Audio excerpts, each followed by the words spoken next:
nit a tothom. En primer lloc, deixeu-me que faci, abans de començar, un seguit de reflexions, perquè jo vinc d'un debat ara a TV3, que també ha gravat aquest al matí, nosaltres a primera hora del matí. I bé, és cert que el nostre país, com deia el Josep, comença un període, una etapa que segurament que serà històrica, almenys si depèn de nosaltres, esperem que sigui un nou capítol de la història de Catalunya i tenim ganes d'escriure'l per finalment tenir un estat independent i treballar per la nostra gent. Aquests dies que tenim tan accelerat, sortim d'un debat, ens anem corrents, arribem a Cervera, ja no sé on som, quasi bé, i tornem a parlar.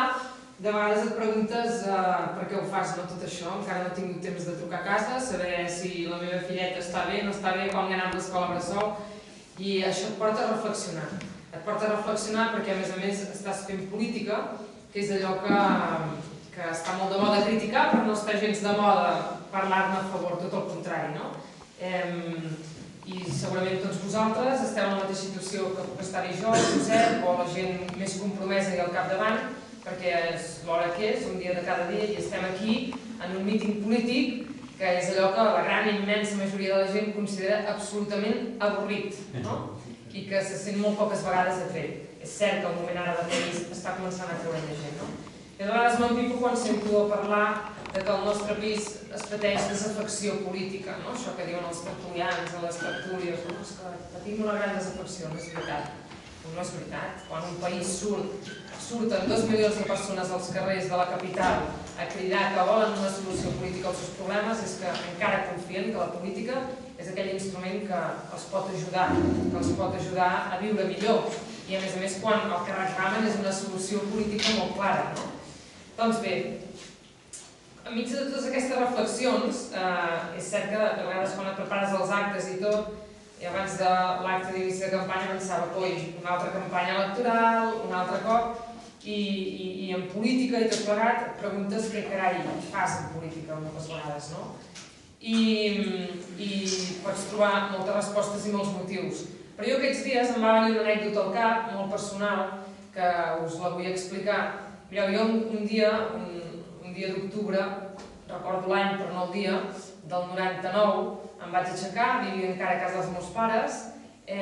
Aquell mes d'octubre vaig aprovar l'última assignatura de la llicenciatura en Dret, per tant em vaig llicenciar en Dret, com deia el Josep, i aquell matí em vaig llevar, vaig anar a esmorzar a la cuina i em vaig trobar dintre de la meva tassa del cafè amb llet un sobre que portava el meu nom, Marta.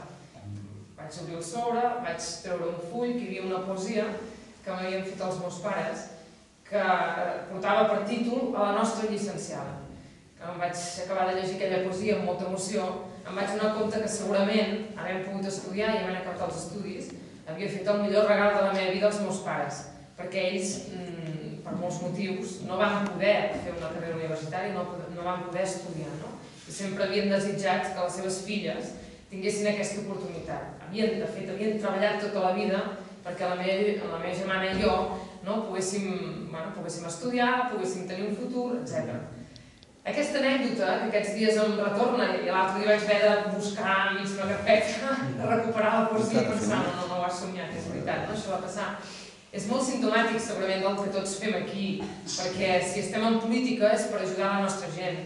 Si estem en política és perquè això que vaig veure fer amb els meus pares volem veure-ho fer tot el país i volem que tothom tingui oportunitats de futur i pugui fer de la seva vida el que vulgui fer, vulgui estudiar, pugui tenir la feina, etc. Això, curiosament, em ve en un moment en què, mirant les estadístiques i mirant la foto, quina realitat té el nostre país, et dones compte que hi ha 30.000 joves que ja han marxat de Catalunya, són fora. I són fora i han marxat, segur, la majoria d'ells a contracor, perquè marxar fora i poder marxar fora està molt bé, però la majoria d'ells han marxat sense voler.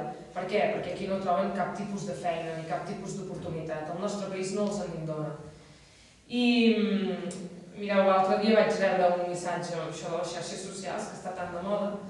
En aquest sentit, una noia que em deia, mira, em dic Mireia, vull fer amiga teva al Facebook, accepta l'amistat i tot, i us votaré, veig que molt bé, que aneu bé. Llavors, un cop que la vaig haver acceptat, em va enviar un missatge i és exactament el que us explicava.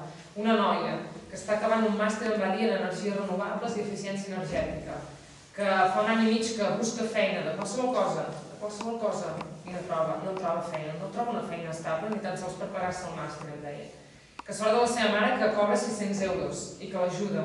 Clar, aquesta noia em deia, em va fer posar la pell de gallina com acabava el missatge, no? Em deia, m'he posat com a límit el mes de gener. Si el mes de gener aquí no he trobat feina i no veig un futur, me'n vaig a Friburg, la capital verda d'Alemanya, i allà em buscaré la vida. Però m'acabava dient, soc jove, vull treballar, és que només vull treballar, i vull treballar en el meu futur, i m'agradaria treballar d'allò que crec que he estudiat, no? Però no em puc quedar aquí, perquè fa un any i mig que no trobo res i no em vull trastocar, i aquesta era la frase final, no? Això et fa posar la pell de gallina. Doncs per què som aquí? Jo penso que som aquí perquè tenim ganes que tot això canviï al nostre país, no? Tenim ganes que canviï això, però també tenim ganes que canviï la situació que pateixen la majoria de famílies al nostre país, el 40%, la meitat gairebé, de les famílies del nostre país que ara ja no poden assumir cap despesa extraordinària, ni una.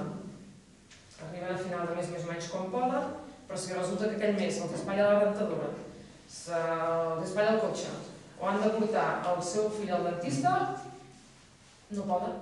No poden ni aquest mes, ni segurament el que ve, ni l'altre, ni l'altre. 40% de les famílies, 40, la meitat. Encara hi ha gent que està més al llindar de la pobresa i que està desesperat, no? I aquests dies veiem suïcidis, però és que a Catalunya tenim 100.000 famílies, 100.000 que no tenen cap ingrés, ni un, cap. No tenen un sou, perquè ja és el que voldrien, però és que a més se'ls ha pagat la prestació d'atur i no tenen prestacions socials de cap tipus. Quan veus la foto, la realitat del país, no? Joves que se'n van, i dels que es queden aquí perquè decideixen intentar buscar-se la vida, el 52% estan a l'atur.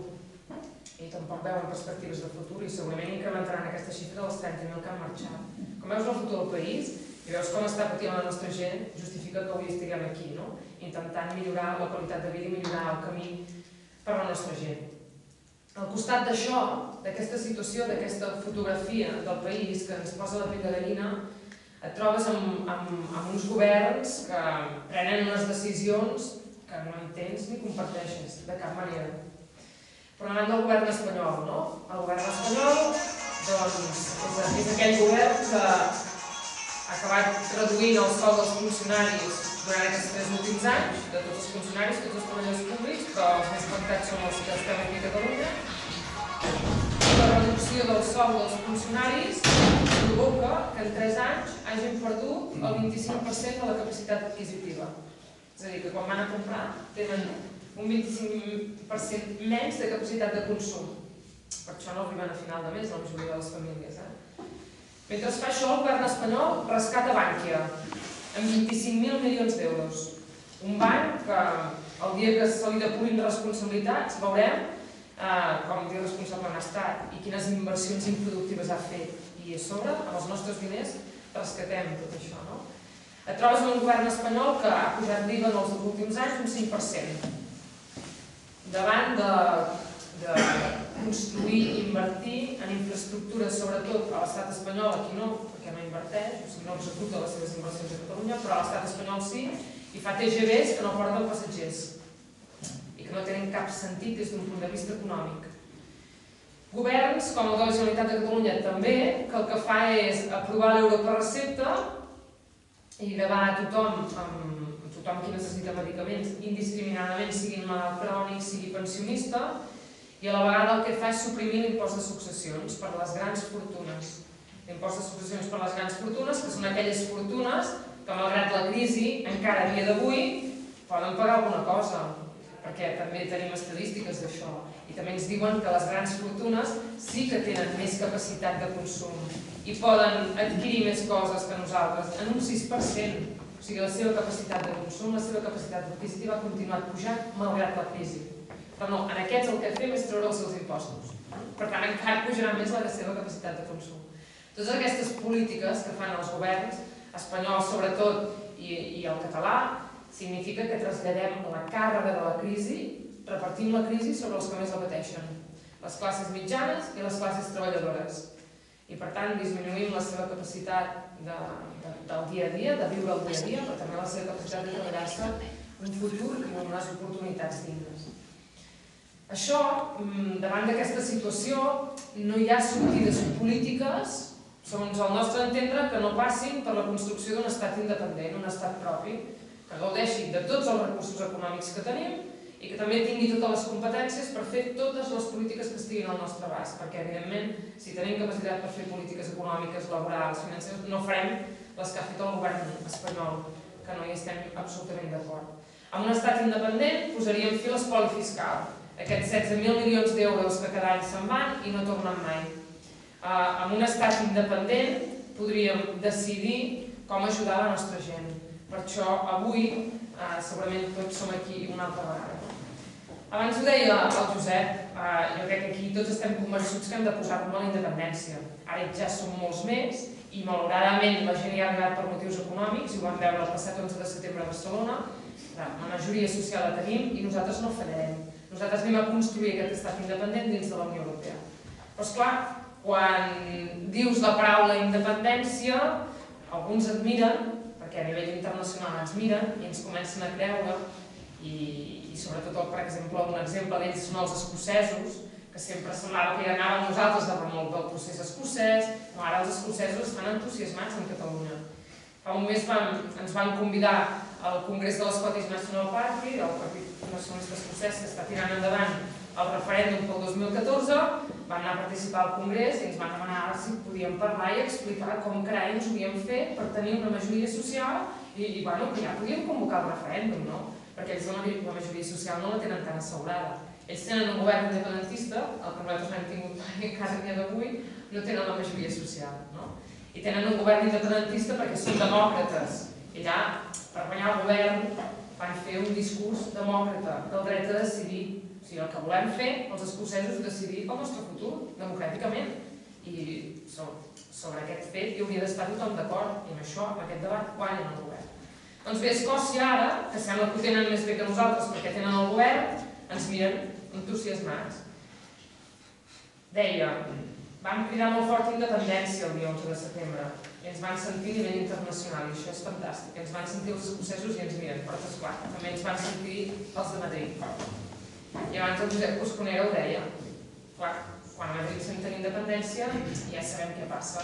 Doncs que salta el García Margallo, que encara gràcies al García Margallo, el ministre d'Assumptes Exteriors, que va dir un estat, si Catalunya s'independitza i és un estat, quedarà eternament fora de la Unió Europea.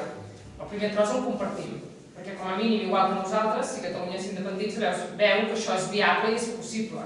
I anem d'acord, aquí estem d'acord, i li donem les gràcies. Però després, clar, ens sentencia, no? Diu, eternament quedaran fora de la Unió Europea. Bueno, com ho hem de desmuntar, això? Perquè tenim tants arguments per dir-li que això no passarà mai.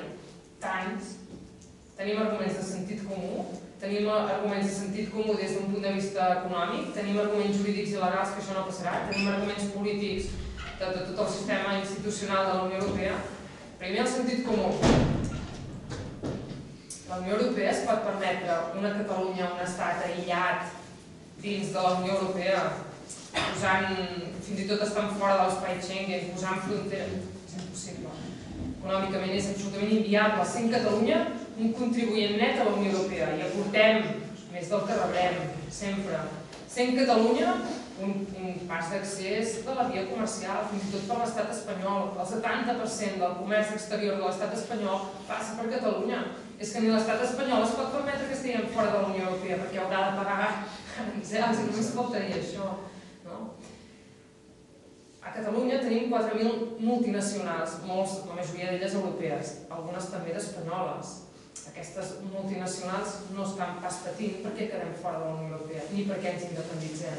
Perquè saben que si ens independitzem, si estem dins la Unió Europea, que hi estarem, doncs segurament en trauran molt més rendiment, perquè ens posarem a treballar pel corredor mediterrani, ens posarem a treballar realment perquè les infraestructures que hi hagin aquí produeixin un efecte positiu a l'economia de tota la Unió Europea. D'arguments de sentit comú econòmics n'hi ha moltíssims per dir que no passarà que quedem fora de la Unió Europea, però els arguments de base són els arguments jurídics i legals. I aquests no fallen, aquests estan escrits, els tractats. Aquests tractats que el senyor García Margallo ens diu no, és que els tractats de la Unió Europea, l'article 4.2 diu que això és impossible perquè la Unió Europea protegirà el territori dels estats i les constitucions dels estats. Això no és veritat, perquè la Unió Europea sempre protegirà, és veritat, els territoris i les constitucions dels estats membres, com el de l'estat espanyol, a no ser que decidim superar aquest territori i la Constitució espanyola amb més democràcia, perquè l'article 2 del mateix tractat diu que exercint la democràcia totes les normes vigents legals es poden superar. És així de senzill. L'exercici democràtic del dret a decidir fa que superem els marcs legals que existeixen, com no pot ser d'altra manera, i com han fet tots els estats que han esdevingut independents fins a dia d'avui. Podríem seguir dient, Hi ha el Tractat de Lisboa que diu que la democràcia a la Unió Europea recau sobre els estats membres i sobre els seus mateixos ciutadans. Per tant, la Unió Europea ens dona dret a exercir la democràcia a nosaltres com a ciutadans. I a partir d'aquí podríem argumentar-li de 1000 formes diferents. També hi ha una altra teoria que diu tots nosaltres som ciutadans europeus i tenim ciutadania europea de forma individual. Per tant, algun dia, si ens convé, també reclamarem aquesta ciutadania europea a nivell de Catalunya per part de cadascun de nosaltres. Teories jurídiques n'hi ha moltes per argumentar, que continuarem dins la Unió Europea i que ningú no ens ha de fer dubtar d'això. Hi ha més ministres que van xerrant, perquè clar, la independència els posa molt nerviosos. Els posa nerviosos perquè saben que és absolutament viable, factible i democràtic que ens plantegem aquest futur. I un altre dels que va parlar i va tenir incontinència verbal desmesurada va ser el ministre de Justícia, el senyor Gallardón, que curiosament era dels més modernets del PP i dels més progres, i va ser el primer que va perdre els papers quan va sentir que realment això podia anar en sèrio. I el senyor Gallardón va dir que això del referèndum és igual, vull dir, com se'ls acudeixi muntar un referèndum d'aquests, enviem la policia, clausurem els col·legis i si cal el president Mas a la presó, el president de la Generalitat. Es va referir a en Mas perquè era en Mas qui ho proposava. Esclar, això quan ho expliques a Brussel·les, quan ho expliques a Escòcia, la gent no ho entén. Però no només és que no ho entengui, és que no et creuen, pensen que els enganyes. Diuen, no, això no pot ser. Has d'anar a buscar la notícia al diari i dius, no, mireu, fins i tot surt publicat als diaris, i mireu, hi ha diaris que cada dia treuen una portada dient això. Esclar, a Europa diuen, però a veure, aquesta gent a quin segle viuen? S'han quedat al segle XV, no? No. Doncs sí, s'han quedat al segle XV. Realment estan molt neguitosos perquè saben que és absolutament viable, que és el que ha estat passant històricament en tots els estats que han esdevingut independents. Fins i tot a nivell internacional i també a nivell de casa nostra, hi ha politòlegs, aquests que estudien la política realment com si fos una ciència, i hi ha juristes que ja s'atreveixen a dir que estem davant de la quarta onada de sorgiment de nous estats. Diuen, en el món detectem que hi ha com 3 moments en què han aparegut nous estats de forma conjunta. Diu, estem davant de la quarta onada ja. Ja hi som, aquest segle XXI passarà. Sorgiran una sèrie d'estats. Quins són aquests estats? Doncs diuen Escòcia, Quebec, Groenlàndia, Flandes, Catalunya i País Basc. Això ho diuen politòlegs internacionals que ens miren, no miren el món així i diuen, no, mira, aquí tot això està a punt ja, això passarà, acabarà passant. Ho diuen des de fora i t'acabes creient més fins i tot, no? Per què parlen de la quarta onada? Perquè abans n'hi ha hagut 3. La primera després de la Primera Guerra Mundial, va caure l'imperi hongarès, etc., surten nous estats de forma simultània, gairebé. La segona gran onada va ser durant l'època de la descolonització, les colònies, amb les seves metròpolis, fruit de l'imperialisme, exerceixen el dret a l'autodeterminació, que està regulat i que sí que està contemplat en dret internacional de forma explícita, i surten tot de nous estats fruit d'aquesta descolonització, segle XIX. La tercera onada, quan és? Els anys 90, caiguda de la Unió Soviètica, l'imperi rus, podríem dir, i sorgiment de les repúbliques bàltiques. I la caiguda de la gran Iugoslàvia, de la República Iugoslava, en què surten totes les repúbliques mal anomenades balcàniques, Eslovènia, Croàcia, Montenegro, Kosovo, etc. I les últimes independències toquen els nostres dies, que és la tercera onada. Aquests politòlegs diuen que estem davant de la quarta onada, perquè, a veure, veiem una sèrie de tensions polítiques que s'han de resoldre d'alguna manera o altra, i com que els estats als quals pertanyen Escòcia, el País Basc, Catalunya, Flandes, Groenlàndia, el Quebec, els estats als quals pertanyen no els estan donant solució a aquesta gent, doncs escolta, que exerceixin la democràcia i decideixin què volen ser a nivell polític, no? En el seu futur. A nivell internacional, és on acabarem a nivell internacional. El full de ruta d'Esquerra Republicana és molt clar, i el primer que farem el 2013, a partir del 26 de novembre, serà agafar totes les vies legals internes que tenim al nostre abast per convocar un referèndum. L'estat espanyol ens obstaculitzarà tot, o no ens autoritzarà una consulta per via referendària, o no ens deixarà aprovar una nova llei de consultes, tot parat per via legal, el constitucional, no sé què, això que han fet tota la vida i que tant saben fer, no? A partir d'aquí, nosaltres hem calculat que al desembre del 2013 haurem acabat les vies internes i haurem de passar a l'àmbit internacional. I què diu l'àmbit internacional? Què diu l'ordre internacional? Diu que hi ha un principi universal, que és la democràcia, i que la democràcia la podem exercir. Què diuen aquests politòlegs que veuen que estem davant de la quarta onada de sorgiment de nous estats? Diuen, clar, veiem una sèrie de nacions que tenen consciència de poble, de nació, que són un subjecte polític perquè són una gent que fa molt temps que fan eleccions i elegeixen els seus propis governs, els seus propis parlaments, són un poble amb consciència cultural, nacional, lingüística, històrica. Són un subjecte polític i han demanat moltes vegades, han fet demandes legítimes reiteradament als seus estats, als quals pertanyen. Catalunya se'n dona compte perfectament. Hem demanat un nou estatut d'autonomia, hem demanat el concert econòmic, hem demanat tota la vida, hem demanat que ens donin allò que ens pertoca, més autogovern, més competències. Coi, aquestes demandes no són mai satisfetes per part de l'estat al qual pertanyen. I en el cas de l'estat espanyol és el més flagrant de tots, però de tots. Perquè el Canadà, mira, com a mínim el Canadà els ha deixat exercir 2 vegades el dret a decidir. Pràcticament. Escòcia els acaba de reconèixer. 2014 tenen la consulta, o el referèndum, ja han guanyat la primera part de la batalla. A Flandes, ja ho veieu, Flandes pràcticament ja és una federació administrativa, allò, per tant tenen més competències que nosaltres. A Groenlàndia, que és un cas més desconegut, tenen com una espècie d'estatut d'autonomia de l'any 2008 que els reconeix el dret a l'autodeterminació. Per tant, el dia que s'hi posin, en 2 dies ens passen la mà per la cara, perquè l'Estat ha fet més esforços, l'Estat danès, més lògic, també.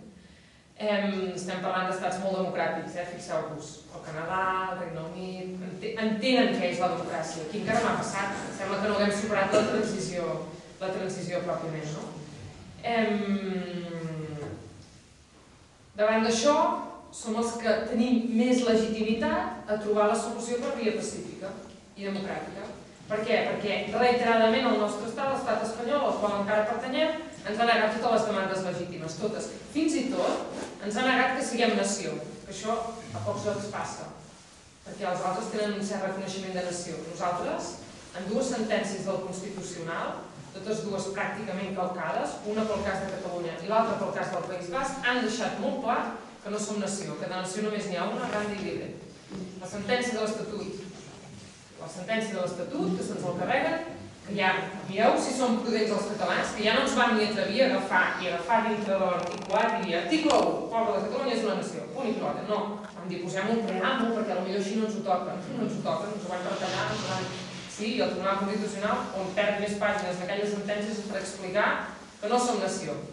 País Basc va passar el mateix, dret a decidir, de l'Ibarretxe, que ho porta a Madrid, impugnen el dret a decidir, i també se'n va al Constitucional, també fa una sentència 2 anys abans de l'Estatut, on diu que no es pensen els bascos que són una nació, que aquí de nació només n'hi ha una i és l'espanyol.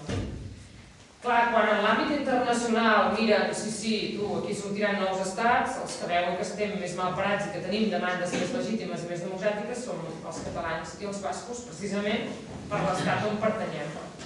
Per tant, el que anem a fer la propera legislatura estarà absolutament validat, estarà absolutament certificat i acreditat per l'ordre internacional, perquè anem a exercir la democràcia, el dret a decidir quin futur volem tenir com a poble.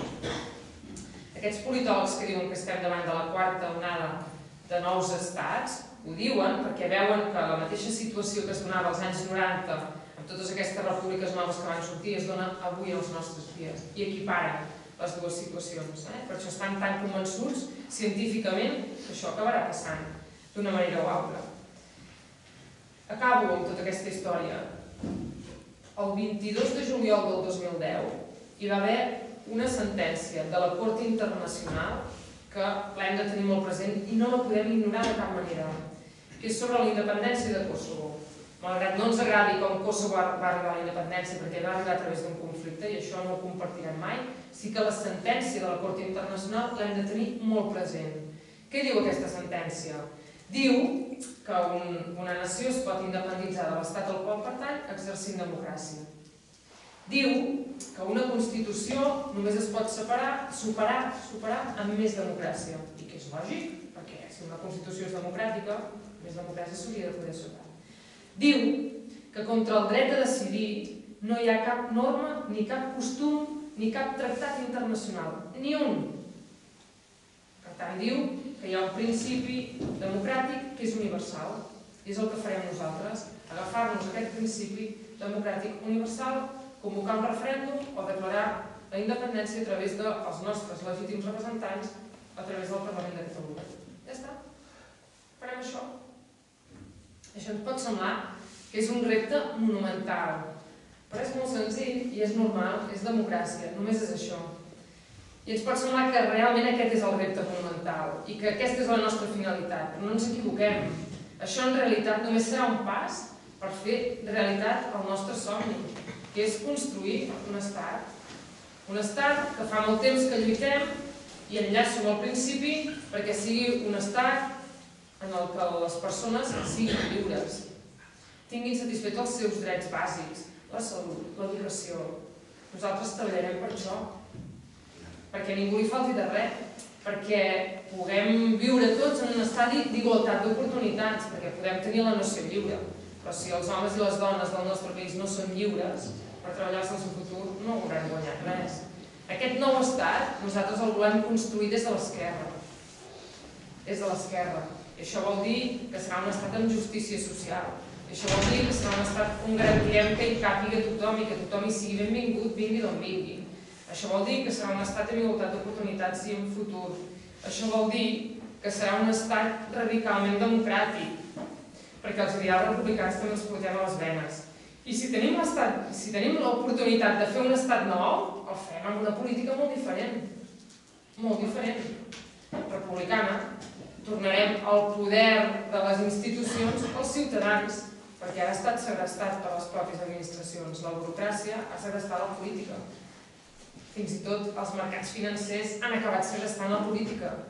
Volem retornar la política als ciutadans que tinguin capacitat de control, volem que hi hagi honestedat, volem que hi hagi transparència, volem que els ciutadans tinguin accés a la informació pública, volem que se sentin ben representats. Haurem de fer una llei electoral nova. Tot això realment és pel qual estem defensant la independència. Per construir aquest estat que somiem més just, per construir aquest estat que somiem ple d'oportunitats pels nostres joves perquè no hagin de marxar, per construir un estat que faci inversió i que es posi al costat de la gent, i per tant això vol dir que es dediqui a fer polítiques actives. 840.000 aturats al nostre país. 840.000 aturats. I no els estem donant cap resposta. Avui fèiem càlculs i vèiem que aproximadament unes 120 empreses, petites i mitjanes empreses i emprenedors que tanquen al mes. Cada mes. I no els estem donant cap resposta ni tenim capacitat per donar-los cap resposta. Ni una.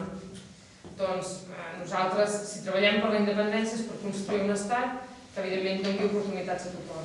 I de propostes per sortir-nos-en en tenim moltes, perquè creem plans d'ocupació, perquè amb més diners, evidentment, sense espoli fiscal, tenim tots els diners que ens deu l'estat espanyol, podrem fer les infraestructures que pertoquen, podrem invertir en l'exportació perquè les empreses trobin nous mercats, etc. Si us sembla, ho deixo aquí. Jo només us faig un prec. El proper 25 de novembre tenim una oportunitat única, històrica al nostre país, que poques generacions han tingut mai al davant. I l'hem d'aprofitar. I és moment d'estirar tothom a davant de l'urna, perquè la força que vam veure a la manifestació de l'11 de setembre, si no la veiem traslladada a les urnes el 25 de novembre, poca cosa hi tindrem a fer. Hi ha un paràgraf molt bonic de l'Alex Salmond, el primer ministre escocès, quan guanya les eleccions el 2007, que els hi diu, i és traslladable al nostre moment: escocesos i escoceses, catalans i catalanes, us demano que ho deixeu tot per un moment i que reflexioneu no només sobre quin país som en aquests moments, dramàticament, en la nostra situació, sinó sobre quin país podríem ser o sobre quin país convé que siguem. I a partir d'aquí ja no cal dir res més. El que hem de fer el 25 de novembre és parlar molt clar, votar independència i així poder construir un nou país per a tothom. Moltes gràcies.